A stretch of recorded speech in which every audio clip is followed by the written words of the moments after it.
Memecat Patrick Kluivert adalah sebuah awal musibah untuk tim nasional Indonesia. Kenapa gue bilang begitu? Jadi begini logikanya.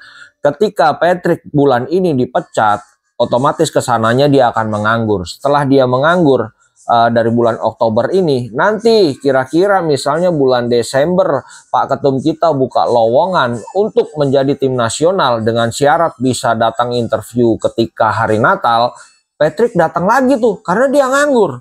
Karena dia datang lagi, di interview lagi, dia diterima lagi sebagai pelatih tim nasional. Jadi ya berkutat di situ-situ aja, jadi serba salah. Karena cuma di Indonesia inilah melatih tim nasional seolah-olah nggak butuh CV yang mentereng. Melatih Kurakau hancur, melatih tim Turki hancur. Tapi di sini masuk kemudian dipuja-puja seolah-olah menjadi pelatih terbaik di dunia. Dan seolah-olah sudah berprestasi melebihi siapapun.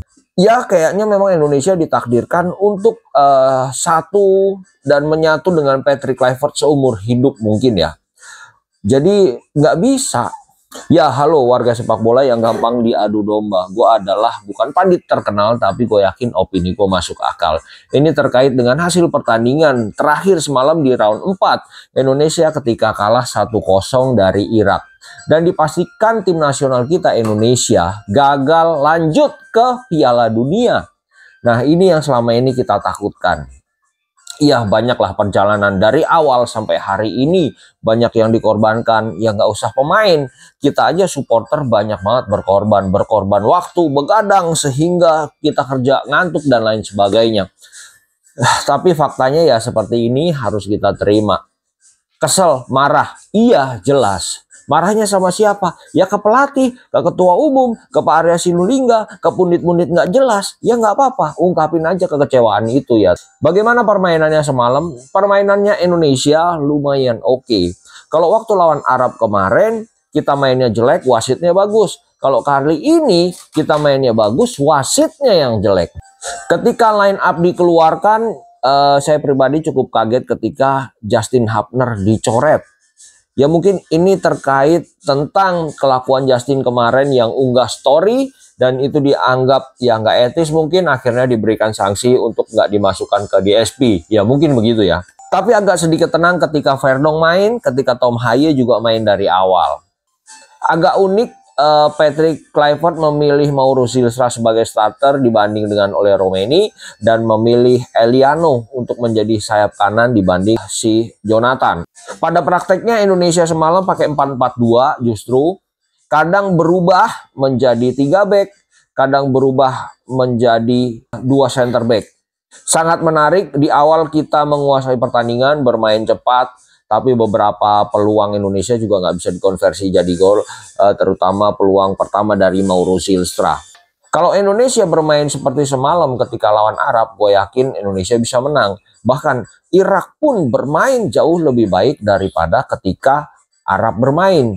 Verdonk tampil luar biasa, dia membantu sekali lini tengah, menyeimbangkan lini tengah, bertahannya pun bagus. Lini tengah semalam seolah terbentuk kembali. Verdonk berperan seperti Vitinha di PSG, bertahan, membantu, menyerang, membantu. Tom Haye fokus ke lini serang. Pelupesi benar-benar menjadi tukang jagal. Rizky Ridho bagus banget, Kevin Dix bagus, semua bagus. Nggak ada satu pemain pun yang tampil underperform. Semuanya tampil bagus, tampil maksimal. Tapi memang keberuntungan hari ini tidak di pihak kita. Ya keberuntungan itu termasuk karena disupport oleh wasit. Tapi kita nggak mau menyalahkan wasit karena kalau memang kita tampil maksimal dan bisa membuat banyak gol, wasit pun nggak bisa berbuat banyak. Tapi karena semalam juga banyak celah, akhirnya ya kita harus menerima lah karena permainan curang dalam sepak bola memang harus berjalan sesuai waktunya. Ya sebetulnya marah ya walaupun ada narasi yang berkumandang sisakan ruang ikhlas ya, mencret mana ada ya ruang ikhlas karena semua ini juga diambil keputusannya kan kontroversi ya, pergantian Sintayong dan lain sebagainya. Ya nanti itu pembahasan lain lah. Yang jelas semalam main bagus. Irak cukup berhasil dalam mengganti pemain di babak kedua sehingga Indonesia lumayan kesulitan. Dan akhirnya pemain pengganti itu si Zidane yang pemain Utrecht bisa menciptakan gol. Ya, kira-kira begitulah. Oke, jangan lupa subscribe.